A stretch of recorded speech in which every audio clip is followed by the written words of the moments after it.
what do you think are the major or the most measurable impact metrics that should be brought about in any youth focused initiative?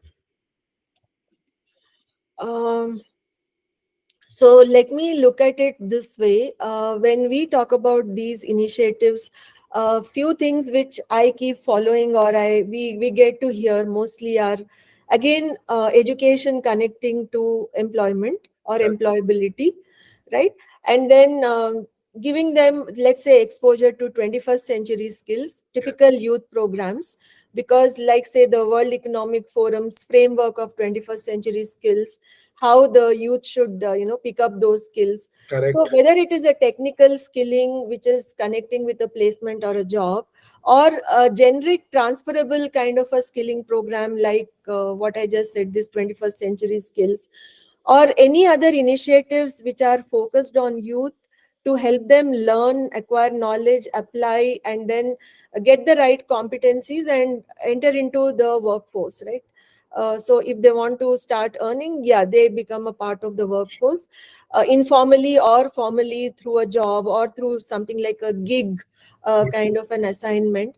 If I look at this kind of a flow of activities which happen, I feel there are two or three parameters which are very important here. One is placement in many cases is kind of a given. Okay.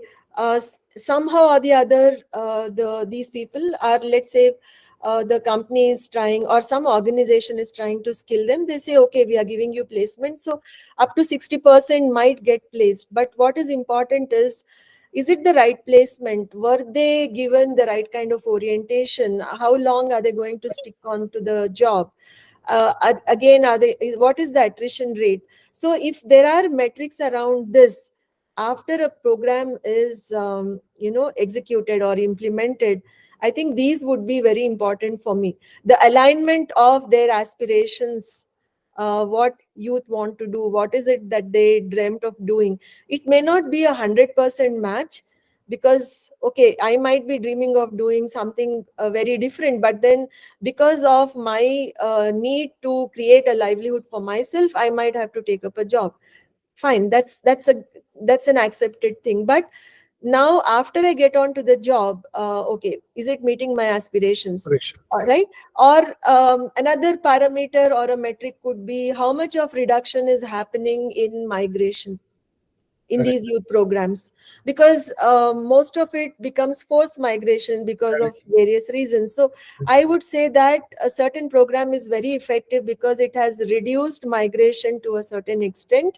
Not only reducing migration, but people who are working in their own local areas or close to their local areas are not only working, maybe they are excelling in that by creating small enterprises and creating livelihoods or jobs for others.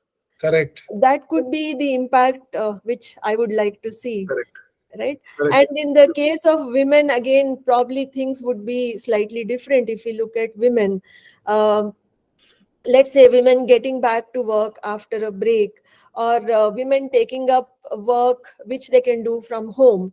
So Correct. there could be many parameters like this where we should see the success rate or the impact it is creating in terms of, okay, maybe the earning potential has increased, maybe Correct. the quality of life has increased for the woman, maybe she's more independent, Absolutely. able to take decisions, right? So so it applies differently to different people. But I think on the whole, if we have to summarize few of these parameters, it would be under social and economic factors, Correct. in terms of the outcomes that we see, the very tangible kind of things. And I think that should be the way I feel when we are able to measure. And then of course, as I said, relative improvement in the kind of life one has been living.